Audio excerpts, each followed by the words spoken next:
In this section, we want to solve some equations that also require that we use some of our trig identities. Here's our first one.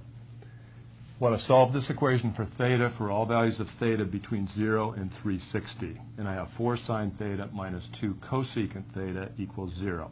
So I'm going to start by writing this as 4 sine theta minus 2 times cosecant is 1 over sine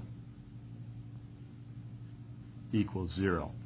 Now I'll multiply both sides of this equation by sine theta, and I'll have 4 sine squared theta minus 2 is equal to 0 times sine theta is still 0.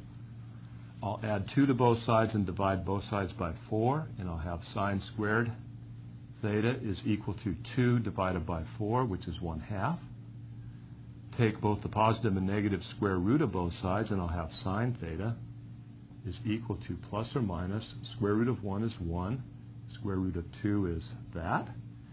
And now I have to ask myself, okay, what values of theta are there for which sine theta is either plus 1 over square root 2 or minus 1 over square root 2? So I end up with theta is equal to 45 degrees in quadrant 1, in quadrant 2, 135 degrees, in quadrant 3, 225 degrees, and in quadrant 4, 315 degrees. So you see I end up with 4 solutions to this equation, and I had to use a trig identity in the process of solving it. Let's look at our next one. I want to find x if x is between 0 and 2 pi, so I'm looking for radian solutions, and 2 cosine squared x plus sine x minus 1 is equal to 0. Well, let's get this all in terms of the same trig function, so it'll be 2 times 1 minus sine squared x plus sine x minus 1 is equal to 0. I'll multiply this out, and I'll have 2 minus 2 sine squared x plus sine x minus 1 equals 0.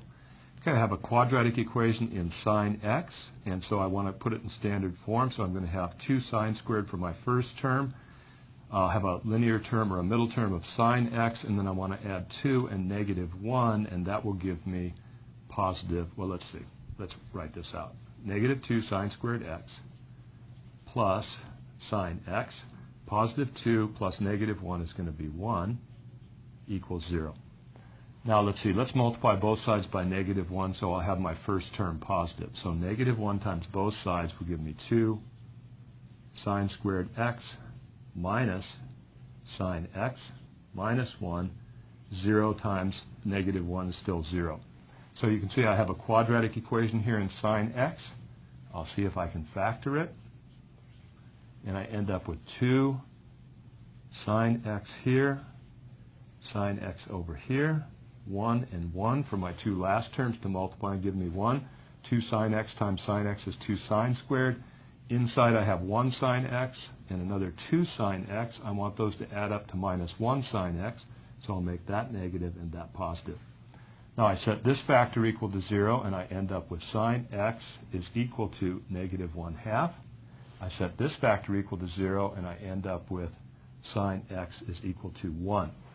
Now, sine x equal to negative 1/2, I have to find all values of x in radians whose sine is negative 1/2 that lie between 0 and 2 pi. I'll let you do that.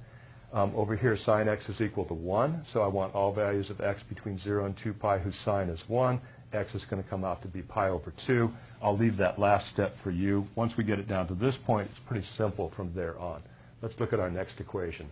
I want to find theta if theta is between 0 and 360 degrees and sine theta plus cosine theta is equal to 1. So I'm going to have to square both sides of this equation so I can get some squares in here to work with. What I want to do, though, is separate sine theta and cosine theta.